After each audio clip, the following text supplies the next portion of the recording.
Assalamualaikum warahmatullahi wabarakatuh. Waalaikumsalam warahmatullahi wabarakatuh. Alhamdulillah wassalatu wassalamu ala sayyidina Rasulillah sayyidina wa maulana Muhammad ibn Abdullah wa ala alihi wa sahbihi wa mawala. La haula wa la quwwata illa billah, amma ba'du. Bapak-bapak, ibu-ibu, saudara-saudara kaum muslimin rahimakumullah. Rangka memperingati Maulid Nabi besar Muhammad sallallahu alaihi wasallam. Yang penting dari peringatan Maulid ialah membicarakan bagaimana sebenarnya identitas umat Rasulullah sallallahu alaihi wasallam. Sebab apa? Adalah suatu hal yang wajar bahwa seorang pengikut menyesuaikan tingkah laku, gaya hidup dengan orang yang diikutinya. Jangankan di dunia ini, di akhirat nanti identitas ini akan dimintakan pertanggungjawaban jawab dan akan ditanyakan kepada kita. Sekurang-kurangnya menjadi pengikut rombongan orang besar merupakan suatu nikmat. Paling tidak kita bisa numpang mujur. Kalau saya berangkat ke Bali ikut rombongan Pak Menteri misalnya, saya bisa bebas timbangan, tas saya tidak usah diperiksa-periksa barangkali. Kenapa? Ini rombongannya Pak Menteri, numpang mujur. Itu sekurang-kurangnya. Tetapi tentu untuk menjadi anggota rombongan Pak Menteri ini kan harus ada tanda, ciri-ciri atau yang disebut identitas. Kalau kita mengaku dan memproklamirkan diri sebagai umat Nabi Muhammad, sebagai pengikut beliau, apa sih identitasnya, ciri-cirinya? Inilah yang akan kita bicarakan pada kesempatan ini, bersumber dari surah Al-Fatah ayat 29. Allah Subhanahu wa taala menjelaskan Muhammadur Rasulullah, bahwa Nabi Muhammad itu adalah utusan Allah, pesuruh Allah. Walladzina ma'ahu, dan orang-orang yang bersamanya, orang yang mengikuti ajarannya, para sahabatnya, kita ini para pengikutnya, mempunyai ciri atau identitas. Dalam ayat ini ada 5 ciri yang dijelaskan. Pertama, asyidda'u 'alal kuffar. Pengikut Nabi Muhammad bersikap tegas kepada orang-orang kafir. Apa artinya tegas di sini? Saudara-saudara, tegas di sini artinya bukan main marah-marahan, tidak ngajak berkelahi, bukan juga menantang perang. Tegas di sini artinya mempunyai prinsip, mempunyai garis yang nyata di dalam keyakinan beragama. Garisnya apa? Tidak lain, lakum dinukum waliyadin. Bagi Tuhan agama Tuhan, bagi kami agama kami. Silahkan Tuhan melaksanakan agama Tuhan, kami akan melaksanakan agama kami. Kami menghormati Tuhan, Tuhan pun menghormati kami. Tetapi soal agama tidak usah dicampur adukkan. Identitas semacam ini perlu kita tegakkan kembali. Sebab apa? Sebab di zaman sekarang orang mulai mengaburkan nilai-nilai kebenaran dari agama, yang pada akhirnya menanamkan sikap ngambang terhadap agama. Misalnya kita ini dibuai dengan kalimat yang kelihatannya bagus tapi sebenarnya mengandung racun. Kata orang, jangan fanatik, semua agama kan bagus, semua agama benar, semua agama thayyib. Terus terang saja, saya bukan tidak setuju dengan kalimat itu. Saya beranggapan kalimat itu belum sempurna. Semua agama benar, jangan titik di situ, itu baru sekedar koma. Semua agama benar, koma, bagi penganutnya masing-masing, titik. Semua agama baik, koma, bagi penganutnya masing-masing, titik. Bagi kita yang muslim, yang benar Islam. Dan seorang muslim yang berani membenarkan semua agama, seorang muslim yang berani berkata semua agama benar, sekurang-kurangnya munafik kalau tidak menjadi murtad. Wah Pak, itu namanya fanatik dong. Betul. Yang tidak boleh kan fanatik kepada suku, yang tidak boleh kan fanatik kepada guru, tapi fanatik kepada agama dalam arti berpegang teguh kepada agama merupakan bagian daripada kehidupan beragama. Hanyalah kalau umat Islam ini fanatik dengan agamanya, dia akan konsekuen, baik melaksanakan, mengamalkan maupun mengembangkan agamanya. Saya cinta kepada suku saya, tapi tidak lalu fanatik. Cinta suku boleh, fanatik kepada suku salah. Cinta kepada guru bagus, fanatik kepada guru jelek. Cinta kepada agama bagus, fanatik kepada agama wajib. Hanya dengan fanatik kepada agama orang konsekuen. Yang jelek itu kan kalau sudah fanatisme kesukuan. Contoh, misalnya mentang-mentang orang Sunda, lalu ngomong saya ogah dengerin ceramah. Kenapa? Ustaznya bukan orang Sunda sih. Ini nggak bener, emangnya Nabi Muhammad kelahiran Ciamis? Kan tidak.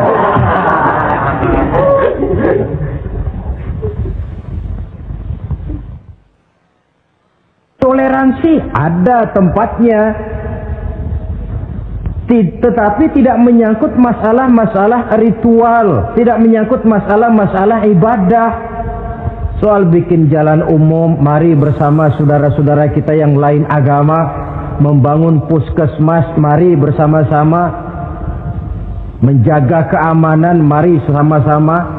Tapi kalau sudah menyangkut masalah ibadah, kembali kita kepada prinsip lakum dinukum waliyadin. Bagi Tuhan silakan melaksanakan agama Tuhan, kami pun akan melaksanakan agama kami. Silahkan menyebarkan agama, tetapi jangan kepada orang yang sudah beragama. Ini batas toleransi. Jangan menyebarkan agama kepada orang yang sudah beragama. Maka dalam sejarah sudah dibuktikan, alhamdulillah, kalau kita mau objektif menilai sejarah, ketoleransian umat Islam itu sudah dibuktikan oleh fakta sejarah. Tetapi tanpa harus mengorbankan nilai-nilai akidah, keyakinan-keyakinan yang harus kita jaga dan kita pertahankan. Taruhlah kita sekarang masih sanggup berkata dan berpendirian semacam itu.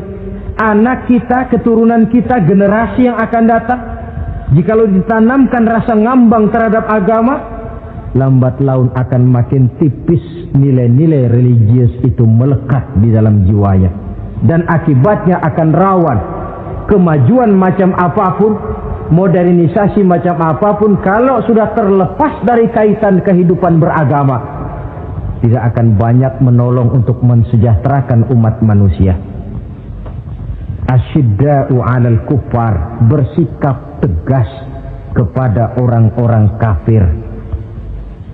Ini sikap yang pertama, identitas yang pertama. Yang kedua, ruhama'u bainahum, kasih sayang kepada sesama mereka. Kalau kepada orang kafir tegasnya bukan main, tapi kembali ke dalam, kembali kepada sesama muslim, kasih sayang setengah mati. Saling asah, saling asih, saling asuh, saling mengalah buat kepentingan yang lain. Ini sudah dicontohkan dalam sejarah ketika Rasulullah dan para sahabat hijrah ke Madinah. Orang Madinah yang menyambut kedatangan orang Mekah itu kan disebut Ansor. Betul apa betul? Lah orang Makkah ini yang hijrah ke Madinah disebut kaum muhajirin. Apa orang Madinah menyambut kedatangan orang Mekah itu mentang-mentang orang asli Madinah lalu tolak pinggang? Kamu kemari pendatang ya, awas jangan bertingkah. Tidak. Masing-masing malah mencari saudara. Karena apa? Persaudaraan dalam Islam diikat dengan akidah. Artinya ini dari manapun orang datang, apapun warna kulitnya, bahasa apapun yang dia pakai, jikalau akidahnya sama, dia saudara kita. Hadirin, terus terang saja ya, banyak orang-orang yang tidak senang kalau melihat umat Islam sampai bersatu. Maka segala macam cara mereka lakukan agar kita jangan bersatu. Terang-terangan menghantam Islam, tidak mungkin orang berani. Kenapa? Saya pikir sebodoh-bodohnya umat Islam dia masih fanatik sama agamanya. Dia masih sanggup bilang, mas gue emang gak sembayang, tapi agama gue lu hina, gue bacok lu. Itu kan positif, fanatisme agama namanya. Maka orang menghantam Islam itu lalu gak berani terang-terangan. Caranya belajar dari Van der Plas, belajar dari Snokor-Groyer. Mau menghantam Islam, masuk ke tengah-tengah umat Islam. Pakai peci, kalau perlu pakai sorban, pakai sorban. Tak bisa assalamualaikum, latihan assalamualaikum. Hantam Islam dari dalam. Caranya, kalau perlu dibuatkan merek-merek Islam. Yang mereknya Islam tapi tujuannya bikin kacau dalam Islam. Muncullah yang namanya Islam ingkar sunnah. Muncul yang namanya Islam sejati. Islam. Mereknya Islam, tujuannya bikin kacau dalam Islam. Kalau dia sudah mengkafirkan orang lain yang tidak sepaham dengan dia, tidak mau bermakmum kepada orang yang sepaham dengan dia. Kalau cara ini tidak kena, mereka putar lagu lama. Apa lagu lama itu? Lagu khilafiyah. Lagu lama itu supaya kita sengketa sesama kita, mempersoalkan hal-hal kecil. Waktu terbuang, energi habis untuk mempermasalahkan hal yang tak pernah kunjung selesai. Sering kejadian toh di kampung-kampung. Yang satu pakai usolli, yang satu tidak, lalu pisah RT. Yang satu azan sekali Jumatan, yang satu 2 kali, lalu bangun masjid lagi. Yang satu kunut, yang satu tidak, asah golok. Persoalan yang semacam ini sampai kiamat tidak akan kunjung selesai. Oleh karena itu potensi yang besar ini tidak tersalurkan dengan wajar karena kita centang perenang di dalam, tidak pandai menjaga kesatuan dan persatuan sebagai modal dasar untuk berbuat yang lebih baik. Adalah lebih baik kita ini mencari titik-titik persamaan dan bukan memperbesar pola perbedaan. Ruhama'u bainahum, kasih sayang sesama mereka. Imam Ghazali memberikan contoh, kun kal yadain wala takun kal uzunain. Hai umat Islam, hiduplah kamu seperti 2 tangan. Saling asah, saling asih, saling asuh, saling mengalah buat kepentingan yang lain. Coba lihat 2 tangan kita, rukunnya bukan main. Kalau tangan kanan maju ke depan, kata yang kiri, oke, saya mengalah. Dia mundur ke belakang. Kiri di depan, kata kanan, sekarang giliran saya ngalah. Dia mundur ke belakang. Akhirnya kita jalan lenggang. Enak nggak dilihat orang? Coba kalau nggak ada yang mau ngalah. Tangan kanan ke depan, kata yang kiri, gue juga bisa. Dia ke depan lagi. Depan kayak robot kita jalan. Lalu mekanisme kerjanya, tangan kanan kerjanya bagus-bagus toh. Salaman tangan kanan, tanda tangan tangan kanan, hitung duit tangan kanan, ambil kue tangan kanan. Kiri nggak pernah protes, tahu posisi. Memang tugas saya bidang pembersihan, ya pembersihan saja dilakoni. Artinya apa ini? Yang satu dengan yang lain saling memperkuat walaupun komposisinya berbeda. Dicontohkan dalam perjalanan kehidupan sahabat Nabi. Sahabat Nabi yang paling terkenal itu 4 orang. Sayyidina Abu Bakar, Sayyidina Umar bin Khattab, Sayyidina Utsman bin Affan, Sayyidina Ali bin Abi Thalib. 4 sahabat ini kalau kita lihat komposisinya, keahliannya lain-lain. Coba, ada Sayyidina Abu Bakar, ini sahabat merangkap mertua. Kalau bahasa sekarang, Abu Bakar ini disebut kiai diplomat. Kiai karena beliau orang alim, diplomat karena pandai bersiasat, ahli politik. Kemampuan berpolitiknya digunakan buat kepentingan agama. Sebab siapapun yang berpolitik untuk kepentingan agama, tentu kita doakan.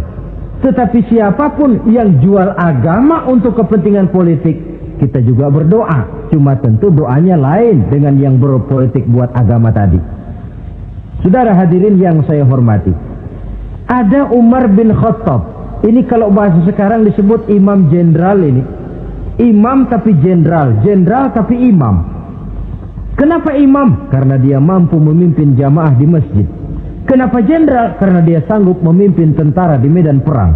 Kegagahannya, keberaniannya, keperkasaannya digunakan membantu perjuangan Rasul. Ada Utsman bin Affan, santri ekonom. Kenapa santri? Karena dia orang kaya. Kenapa ekonom? Karena dia pengusaha bergerak di bidang bisnis. Keuntungan usahanya untuk membantu perjuangan Rasul. Ada Ali bin Abi Thalib, tokoh muda tapi intelek.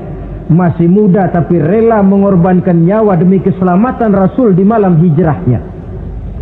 Alangkah nikmatnya umat Islam ini kalau punya kiai diplomat, imam jenderal, santri ekonom, pemuda intelek, yang masing-masing bekerja sama menunjang untuk kepentingan agama.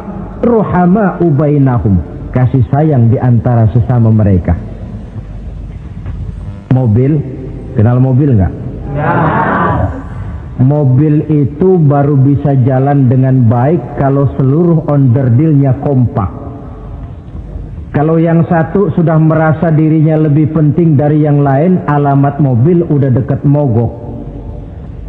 Misalnya yang jadi bensin nyombong, kalau enggak lantaran saya enggak bakalan jalan nih mobil. Bannya denger, sombong. Kata ban, sombong kamu bensin. Apa kamu kira kamu saja yang penting? Saya tersinggung, kata ban, lalu kempes. Kira-kira kalau ban kempes jalan enggak mobil? Begitulah umat ini. Kayak satu bangunan, ada yang jadi jendela, pintu, tiang, genteng dan sebagainya. Tetapi satu sama lain hendaknya saling memperkuat. Kalau tidak, kita ini pernah diramalkan oleh Nabi, yushiku an tada'a alaikumul umam kama tada'al akalatu ala qas'atiha. Satu saat akan datang di tengah-tengah kamu di mana keadaanmu waktu itu seperti makanan di meja makan. Coba bayangkan, menurut Rasul satu saat kondisi umat Islam akan seperti makanan di atas meja. Yang barat mau makan, yang timur mau santap, yang selatan mau ganyang, yang utara mau injak-injak. Satu saat kondisi umat Islam akan seperti itu. Heran sahabat, ya Rasulullah, kok kita bisa dikepung begitu rupa? Iya. Apa pada waktu itu jumlah kami sedikit ya Rasulullah? Tidak, kata Rasul. Bal antum yawma idzin katsir. Jumlahmu pada waktu itu banyak, besar, kamu mayoritas. Cuma sayang, kata Nabi, walakinnakum ghusaa'un ka ghusaa'is sail. Tetapi keadaanmu waktu itu seperti busa di lautan. Banyak tapi centang perenang. Banyak tapi tidak punya daya dan kekuatan. Dipermainkan gelombang lautan, dihempaskan ke tepian pantai tanpa punya makna dan arti. Mayoritas tapi nasibnya ironi. Lantaran apa ini? Kita tidak pandai menjaga kesatuan dan persatuan. Prinsip ruhama ubainahum, kasih sayang di antara sesama mereka, belum bisa kita wujudkan.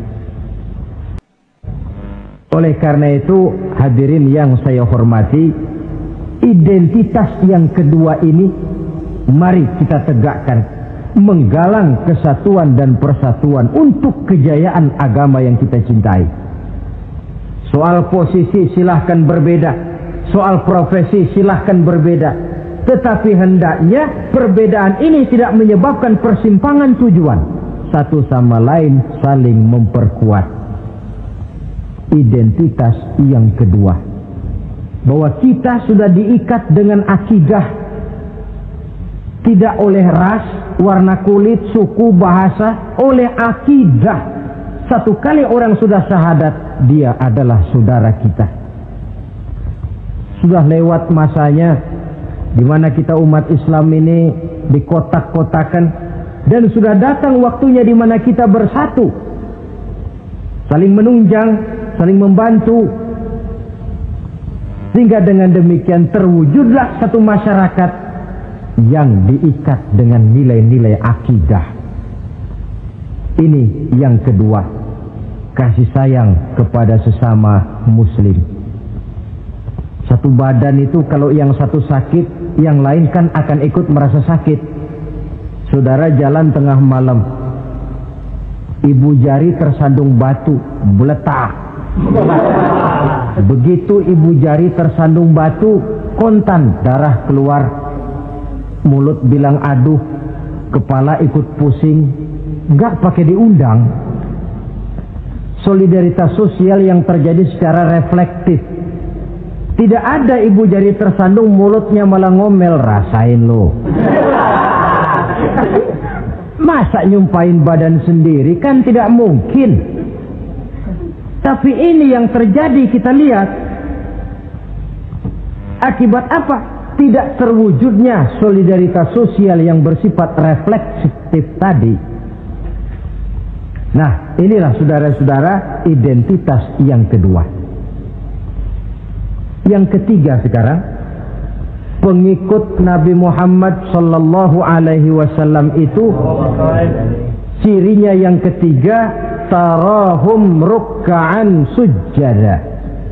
Engkau lihat mereka ruku dan sujud, mendirikan solat.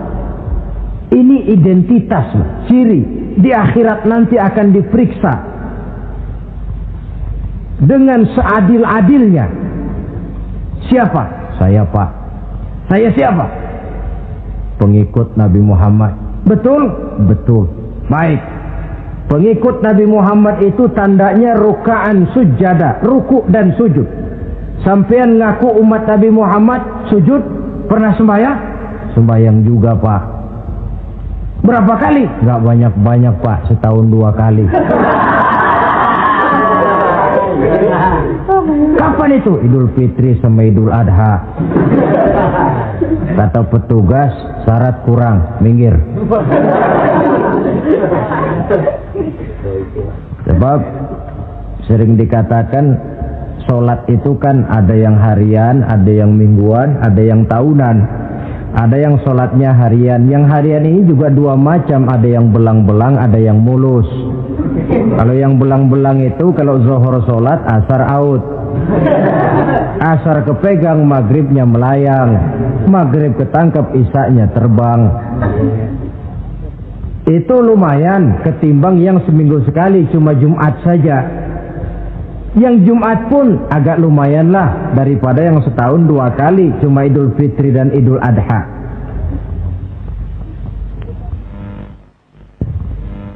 Tetapi bagaimanapun juga sholat ini memang merupakan keperluan dalam kehidupan kita. Ciri identitas yang memperkaya kepribadian. Pengikut Nabi orangnya ruku dan sujud. Sehingga di zaman sahabat tadi kondisi mereka digambarkan kalau siang seperti kuda perang, tetapi kalau malam seperti pendeta. Maksudnya apa? Di medan perang mereka gagah, tapi kalau sudah ruku dan sujud bukan main khusyuknya. Ruku dan sujud. Dengan kata lain, ciri pengikut Nabi Muhammad orangnya mendirikan sholat,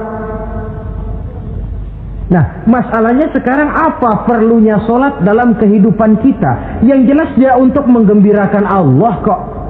Se-ASEAN orang tidak ada yang sholat, Allah tidak akan berhenti jadi Tuhan. Manfaatnya akan kembali kepada kehidupan. Nah, apa perlunya sholat dalam kehidupan kita? Ada beberapa hal yang bisa kita angkat ke permukaan tentang perlunya sholat ini. Jadi sholat itu perlunya kita, sehingga suatu saat nanti kita tidak lagi berkata saya wajib sholat, tapi kita akan berkata saya perlu sholat. Apa perlunya sholat dalam kehidupan kita? Pertama, sholat itu membuat orang rendah hati, tidak melonjak menjadi angkuh dan sombong. Yang kedua, sholat itu membuat orang tahu diri. Yang ketiga, sholat itu mendatangkan ketenangan jiwa dan ketentraman batin lantaran orang punya sandaran vertikal kepada Allah. Sehingga agama menekankan benar ini, bukan cuma untuk kita tapi juga anak kita, keturunan kita. Sehingga Nabi mengajarkan, ajari didik anak-anakmu sholat pada umur 7 tahun. Kalau umur 10 tahun mereka sudah berani meninggalkan sholat, pukul. Bukan dengan tujuan menyakiti, tapi mendidik anak supaya disiplin dengan sholatnya. Kayaknya kita yang hidup di zaman serba modern ini, soal anak mau sholat atau tidak, kayaknya orang tua itu, kalau istilah anak sekarang, cuek-cuek aja.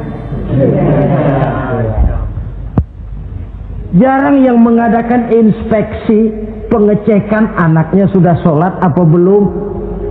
Lalu sholatnya disiplin apa tidak?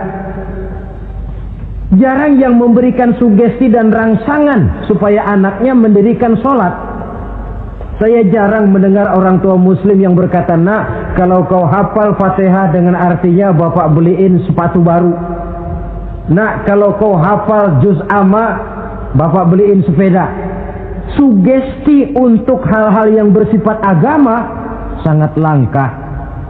Tapi kalau sudah hal-hal yang bersifat umum, wah, nah, kalau kamu lulus nanti SD ya, kita piknik ke Tangkuban Perahu, lulus SMP tur ke Bali, lulus SMA piknik ke Singapura. Rangsangan dan dorongan, baguslah itu. Tetapi alangkah akan lebih bagusnya jika untuk hal-hal yang bersifat agama kita pun sanggup memberikan sugesti, rangsangan dan dorongan kepada anak-anak kita. Sehingga sejak kecil mereka sudah terbiasa dengan sholat. Sejak kecil mereka sudah disiplin dengan sholatnya. Sebab kalau tidak, kayu itu kalau mau dibengkokkan pada saat dia masih kecil. Kalau sudah besar baru mau dibengkokin, repot kayu itu. Membentuk orang soleh itu harus dimulai sedini mungkin. Karena itu salah satu fungsi solat Allah jelaskan, inna sholata tanha 'anil fahsya wal munkar. Bahwa solat yang dikerjakan dengan betul mampu mencegah manusia dari perbuatan yang keji dan munkar. Jadi dengan kata lain orang yang disiplin dengan solat, terpeliharalah dirinya dari perbuatan yang keji dan munkar.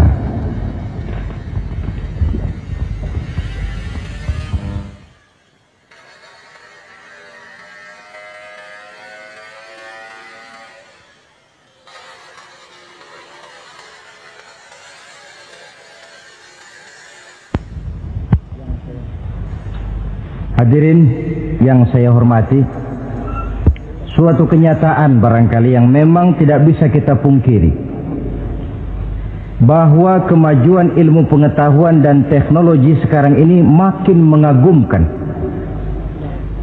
Dunia seolah-olah telah dirombak oleh manusia dari sebuah daerah kosong menjadi gedung-gedung pencakar langit yang tinggi. Orang sudah bertandang ke bulan, dan dalam beberapa tahun mendatang boleh jadi akan bertandang pula ke planet-planet lainnya. Kekurangan air minum bisa diatasi dengan penyulingan air laut. Kekurangan areal pertanian bisa diatasi dengan merombak gurun pasir yang gersang dan tandus menjadi sawah ladang yang menghasilkan kebutuhan hidup manusia. Tapi seiring dengan itu menjadi pertanyaan, makin sejahterakah umat manusia? Tercapaikah kebahagiaan? Pada sisi lain kita melihat kemajuan itu melahirkan hal-hal yang tidak kita harapkan. Apa yang kita sebut dengan penyakit dunia modern, yang rupanya makin banyak dokter, makin banyak juga penyakit, makin banyak rumah sakit, makin aneh nama penyakit. Pola yang paling berbahaya ialah jikalau kemajuan itu menyebabkan manusia sampai mendewa-dewakan ilmu dan teknologi. Dan ini yang sering saya istilahkan dengan berhala abad 20. Kalau dulu orang menyembah berhala yang namanya Latta, Uzza, Manat, Hubal, orang zaman sekarang secara tidak langsung banyak yang menjadi penyembah komputer, penyembah sains dan teknologi, mendewa-dewakan otak, lalu lupa bahwa sepanjang yang bisa dilakukan oleh manusia adalah berusaha dan berusaha, sementara ketentuan mutlak datang dari Allah Subhanahu wa ta'ala. Disinilah perlunya ruku dan sujud, agar manusia tahu benar hakikat dari mana dia datang, di mana dia sekarang, mau apa dia di sini, dan kemana dia akan pulang. Oleh karena itu, pada kesempatan ini saya mengajak, marilah identitas ini kita tegakkan dalam diri kita, menjadi pengikut yang ruku dan sujud di hadapan Allah. Sebab di sana terdapat sumber kekuatan, baik dia kekuatan batin, kekuatan jiwa, kekuatan dalam semangat perjuangan, kekuatan dalam menegakkan yang ma'ruf dan menghancurkan yang munkar. Sandaran kita kepada Allah. Saudara mungkin masih ingat ketika Rasulullah dan Abu Bakar hijrah, mereka berdua tidak langsung ke Madinah tapi berada di Gua Sur, 3 malam 2 hari lamanya. Orang kafir Quraisy yang mengejar sampai juga di mulut gua itu. Andai kata mereka menengok saja ke bawah, sudah kelihatan Nabi dan Abu Bakar, tapi mereka tidak menoleh. Nabi dengan mantap berkata kepada Abu Bakar, la takhaf wa la tahzan ya Abu Bakar, innallaha ma'ana. Abu Bakar, kau tidak usah takut, tidak usah sedih, Allah bersama kita. Ucapan ini mantap kalau diucapkan oleh orang yang ruk'an sujada, benar-benar sujud kepada Allah, mempunyai backing yang tidak kepalang tanggung, yang serba maha. Ya, itu kalau memang saudara perlu cari backing, jangan kolonel tanggung, jangan brigjen tanggung, carilah backing yang serba maha, maha gagah, maha kaya, maha tahu, maha segala-galanya. Berbackinglah kepada Allah saja dengan jalan ruk'an sujada, ruku' dan sujud dalam kehidupan ini. Ini identitas yang ketiga. Yang keempat sekarang, pengikut Nabi itu apa tandanya? Yabtaghuna fadlan minallah wa ridwana. Mereka selalu mencari karunia dan keridhaan Allah. Karunia dan keridhaan. Jadi tidak hanya mencari sekedar karunia, tetapi juga mencari ridho. Oleh karena itu seorang pengikut Rasul, di dalam dia berdagang misalnya, dibatasi oleh pertanyaan, cara saya ini Allah ridho apa tidak? Dia cari rezeki, dibatasi oleh pertanyaan, Allah ridho apa tidak? Dia menginginkan jabatan yang tinggi, tapi tetap dalam kerangka pertanyaan, kalau cara ini Allah ridho apa tidak?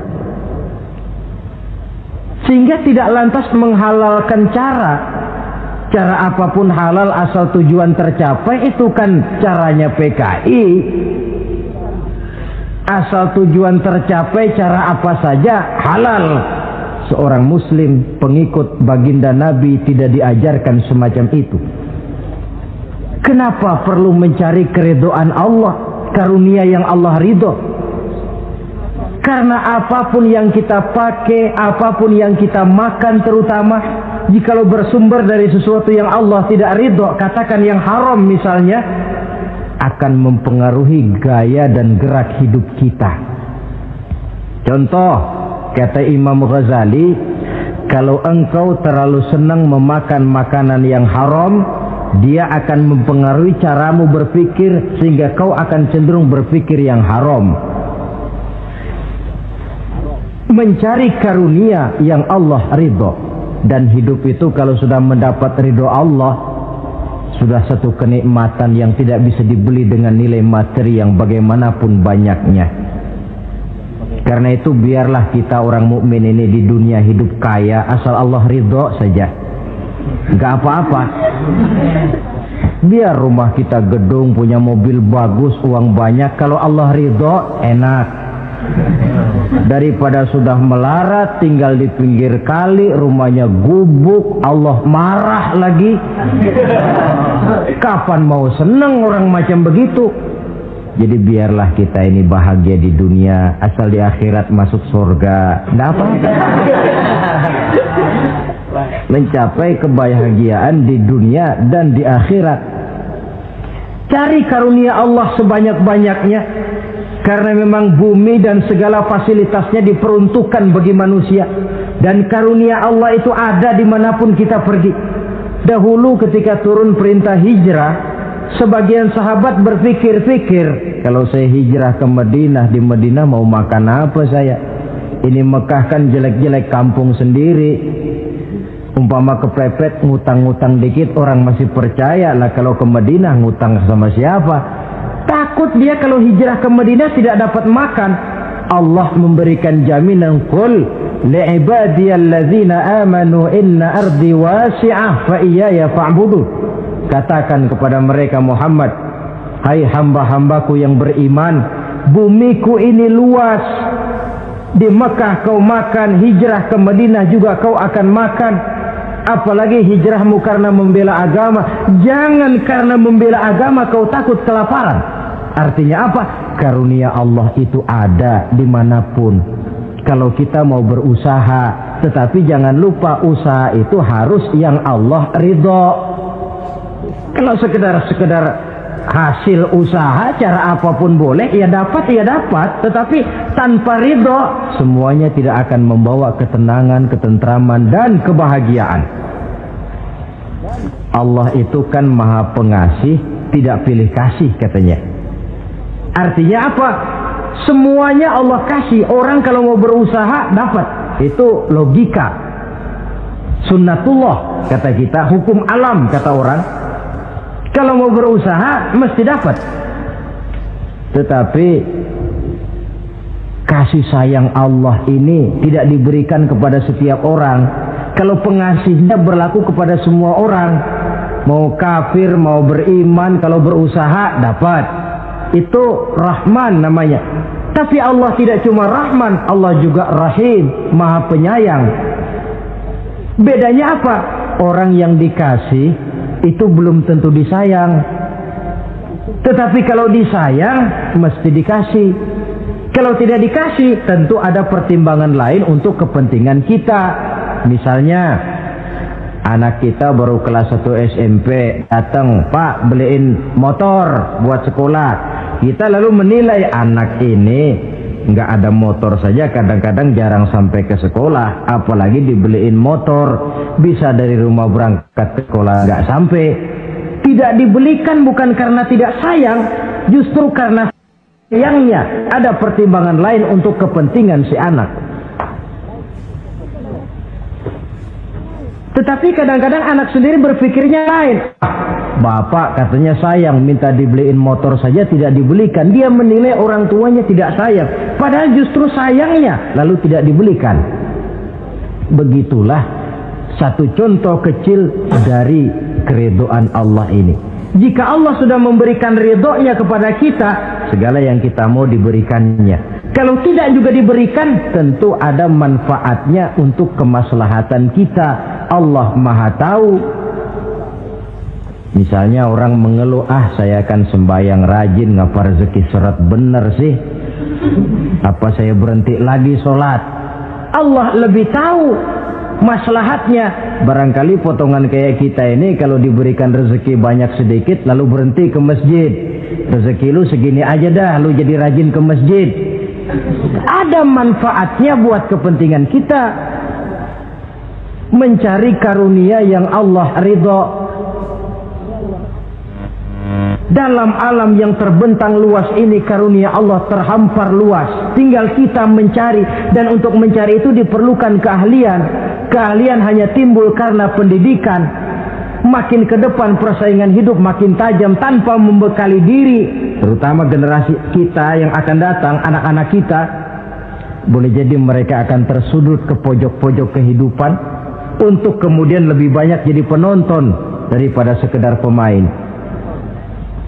Dan kerugian akan kembali kepada kita. Karena itu cari karunia Allah sebanyak-banyaknya, tapi dengan garis bawah yang Allah ridho. Sekali lagi, carilah karunia Allah sebanyak-banyaknya dalam kehidupan ini, tetapi dengan menggarisbawahi yang Allah ridho. Inilah identitas yang keempat. Yang kelima sekarang, identitas yang terakhir, simahum fi wujuhihim min athari sujud. Di muka mereka ada tanda bekas sujud. Ini pengikut Rasulullah sallallahu alaihi wasallam. Bekas sujud, iya. Apa bekas sujud itu? Apa jidatnya hitam kebanyakan sujud? Mungkin karena rajin sujud lalu berbekas. Boleh jadi, tapi soal hitam di jidat sih gampang digosok-gosok. Yang terpenting asarus sujud di sini dalam bentuk sikap mental. Apa sikap mental yang saya maksud? Orang yang rajin sujud itu lalu membekas dalam kehidupannya pengaruh sujud. Apa pengaruh sujud? Karena rajin sujud timbul ikhlasnya. Sudah berbuat, yang penting itu Allah.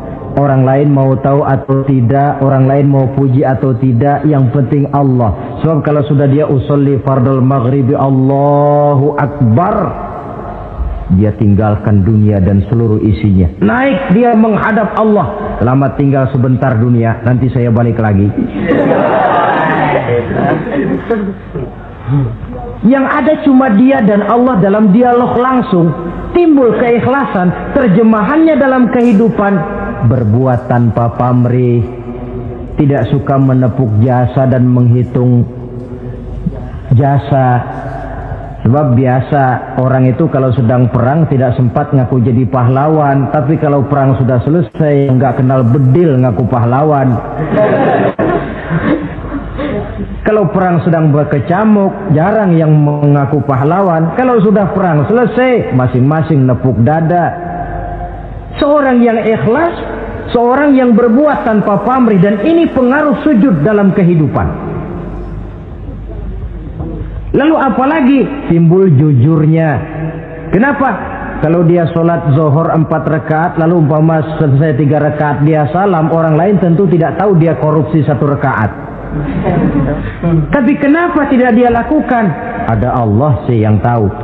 Timbul kejujuran, disiplin murni yang berakar dari hatinya sendiri. Lalu apa lagi? Kesabaran. Dilatih lewat sholat.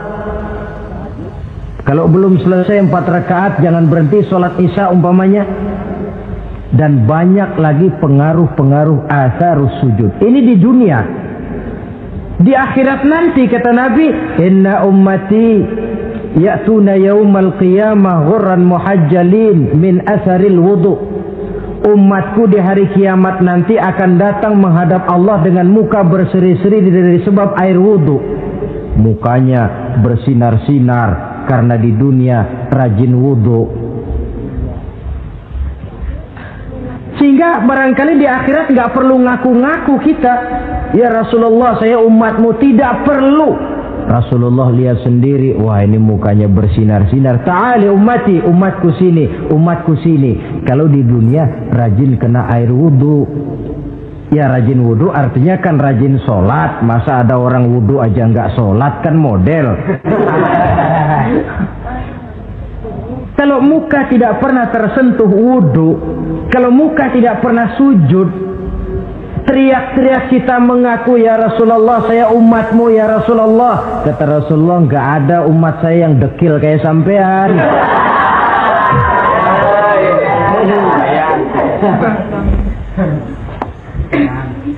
Itulah sebabnya pada kesempatan ini saya mengajak, mari membiasakan diri berwudu. Tidak cuma untuk sholat. Saudara mau berangkat ke kantor, wudu dulu, bagus. Saudara mau pergi berdagang, wudu dulu, cakep. Saudara mau pergi kuliah, mau pergi sekolah, wudu dulu, bagus. Di samping kebersihan jasmani, juga kebersihan rohani. Tengok saja. Kalau kita membasuh tangan pada saat wudu, mulai Allahumma inni as'aluka yumna wal barakah wa a'udzubika minasyu'mi wal halakah. Itu kan yang kita baca. Ya Allah, saya mohon keberkahan di dua tangan ini, supaya tangan ini kalau dibawa dagang untung, dibawa menanam lalu panen, dibawa berusaha menghasilkan rezeki. Dan saya berlindung kepadamu ya Allah, jangan sampai tangan ini membawa kesialan dan kecelakaan. Berlindung kepada Allah jangan sampai jadi punya tangan sial, dipakai dagang rugi, dipakai nanam pohonan mati, dipakai mukul orang mati.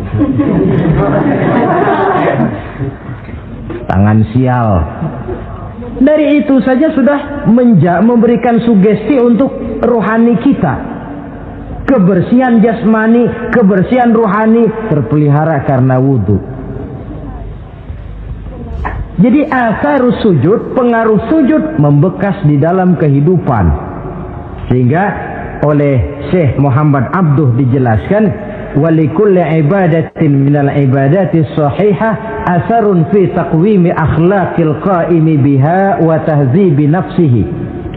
Setiap ibadah yang dikerjakan dengan betul pasti mempunyai pengaruh yang nyata dalam meluruskan moral akhlak orang yang melaksanakan ibadah itu sendiri. Jadi sujud kita betul apa tidak? Lihat saja pengaruhnya dalam kehidupan kita. Sholat kita sudah betul apa tidak? Lihat saja pengaruhnya dalam kehidupan kita.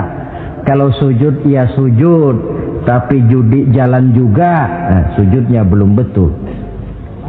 Waktunya sholat ya sholat, waktunya mabuk, sholatnya belum betul.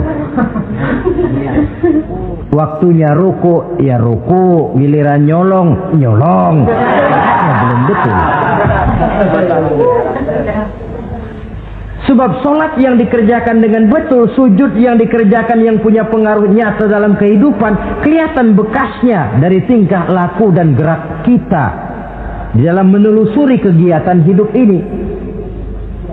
Maaf, dengan sedikit pahit barangkali kita memang harus berkata, masih banyak di antara kita umat Islam ini yang melaksanakan ibadah hanya dengan prinsip asal sekedar gugur kewajiban. Perkara ada pengaruhnya atau tidak dalam diri kita, kita malas untuk mengadakan evaluasi. Akibatnya ibadah yang kita kerjakan tidak mempunyai pengaruh dalam membentuk kepribadian kita. Orang yang mengucapkan syahadat ada pengaruh dalam jiwanya. Orang yang mendirikan sholat ada pengaruh dalam membentuk kepribadiannya. Orang yang melaksanakan puasa ada pengaruh dalam perkembangan jiwanya.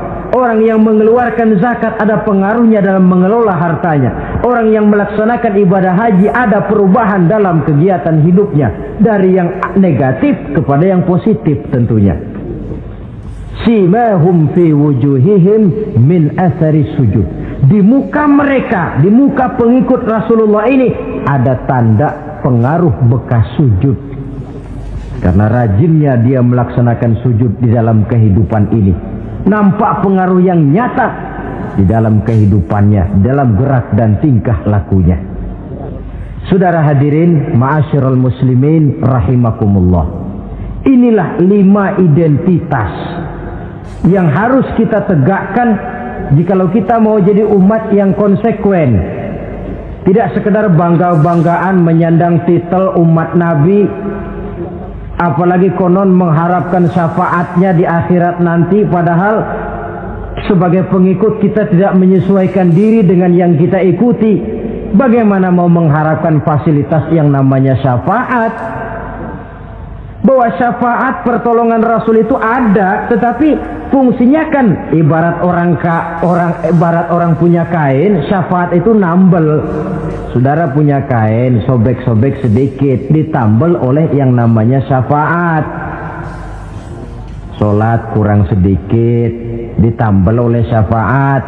Sodakoh ada campur riya sedikit, tidak karena Allah sedikit, syafaat. Jadi kalau punya kain sobek ada syafaat. Lah kalau kainnya tidak punya, yang mau ditambel apanya? Sholat tidak, puasa tidak, di akhirat aman dah dapat syafaat. Tentu terlalu berlebihan, terlalu optimis mengharapkan sesuatu yang kita memang tidak punya modal dasar untuk memperolehnya. Baiklah ya, kesimpulan. Pertama, sebagai pengikut kita harus menyesuaikan diri dengan yang kita ikuti. Identitas. Suatu umat hanya akan berwibawa, hanya akan dihitung dan dipandang orang kalau dia tegak dengan identitasnya. Kalau macan sudah kehilangan sifat galaknya, orang tidak takut lagi kepada macan. Dan kalau kambing sudah kehilangan sifat jinaknya, banyak orang takut miara kambing. Kalau umat Islam sudah kehilangan identitasnya, dia akan menjadi umat yang kehilangan wibawa dan tidak pernah ditakuti oleh musuh-musuhnya. Seenaknya saja orang mengacak-acak kehidupan kita sebagai umat kalau tidak punya identitas. Yang kedua, kesimpulan yang kedua, identitas itu bisa kita ringkaskan. Pertama, tegak dengan keyakinan inna dina indallahil Islam. Menumbuhkan fanatisme agama dalam arti berpegang teguh kepada agama. Menempatkan toleransi pada tempatnya yang wajar. Tidak mencampur adukan semua agama. Tegas di dalam mempertahankan akidah. Kemudian yang ketiga, perlu menegakkan solidaritas sosial yang bersifat reflektif untuk menegakkan wibawa kita sebagai umat, supaya potensi dari umat yang mayoritas ini dimanfaatkan oleh umat itu sendiri. Kalau tidak, kita cuma akan menang jumlah saja, menang bilangan, kuantitas yang tanpa kualitas. Dan kalau ini yang terjadi, nasib kita akan seperti buih di lautan. Banyak, tapi kata orang kampung cuma menang groyokan. Tidak punya daya dan kekuatan, dicampakkan orang ke kiri dan ke kanan, hanyut oleh arus. Bukan menciptakan arus, tapi malah hanyut oleh arus. Bukan menciptakan model, tapi malah mengikuti model. Bukan menciptakan irama tersendiri, malah diatur oleh irama orang lain. Ini yang menyebabkan ironi. Tegaklah dengan kesatuan dan persatuan, dengan lebih memperbanyak mencari titik-titik persamaan dan bukan memperbesar titik-titik perbedaan. Yang keempat, rukuk dan sujud sebagai sandaran vertikal kepada Allah. Selama kita umat ini masih rajin rukuk dan sujud, selama itu pula nilai optimisme masih ada dalam jiwa dan diri kita. Ya Allah, persilahkan orang memperlakukan kami sesuka hatinya, tapi kami yakin ya Allah, Engkau tidak akan mendiamkan. Satu saat pertolonganmu mesti datang. Itu akan mantap kita ucapkan kalau kita melaksanakan rukuk dan sujud.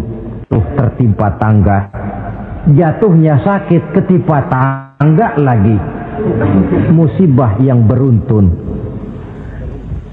Rukuk dan sujud sebagai sandaran vertikal. Yang kelima, karunia Allah dan keredoan Allah jangan dipisah. Cari karunia sebanyak-banyaknya, tetapi dalam batas-batas yang diridhoi Allah. Sebab kalau tidak, karunia itu akan makin membuat kita jauh dari Allah. Ilmu karunia itu. Tapi kalau tidak diridhoi Allah, Nabi ingatkan, man izdada ilman wa lam yazdad huda lam yazdad minallahi illa bu'da. Orang yang bertambah ilmu tapi tidak bertambah hidayah, dia hanya akan semakin jauh dari Allah. Jauh dari Allah menimbulkan kegersangan dalam jiwa, kepanasan dalam hati, sehingga jauhlah kita dari ketenangan hidup. Karunia yang Allah ridho, dan Islam melarang umatnya untuk berpangku tangan menunggu keajaiban dari langit. Berusaha, berikhtiar, berdoa, lalu bertawakal kepadanya. Yang terakhir, hendaknya ibadah yang kita kerjakan dievaluir, ditinjau kembali apa pengaruhnya dalam kehidupan kita. Sebab setelah selesai melaksanakan suatu ibadah, hendaknya nilai ajaran yang terkandung dalam ibadah itu bisa kita terjemahkan dalam kehidupan kita. Sehingga gerak kita dalam sholat dengan tingkah laku kita di luar sholat ada kesinambungan.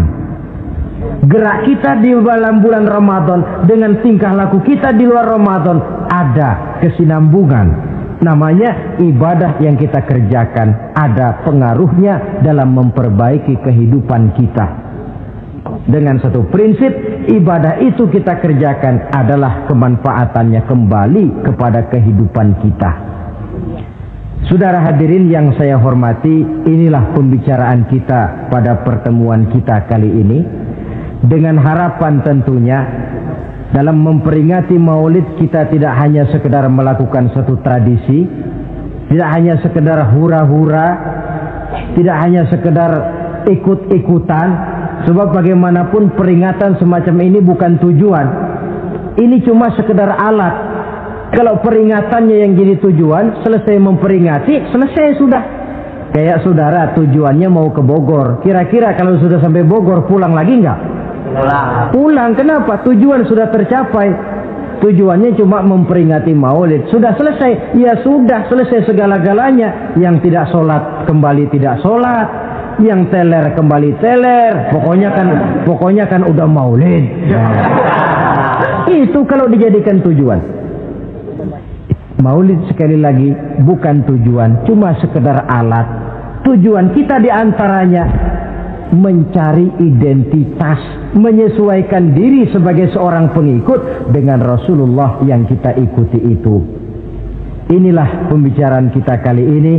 Mudah-mudahan 5 identitas ini Allah berikan kekuatan untuk bisa kita tegakkan dalam diri kita masing-masing, sehingga kebanggaan sebagai pengikut Nabi dibuktikan dengan amal perbuatan kita. Terima kasih banyak atas segala perhatian. Mohon maaf atas segala kekurangan. Usikum wa iyaya bitaqwallah. Wassalamualaikum warahmatullahi wabarakatuh. Waalaikumsalam warahmatullahi wabarakatuh.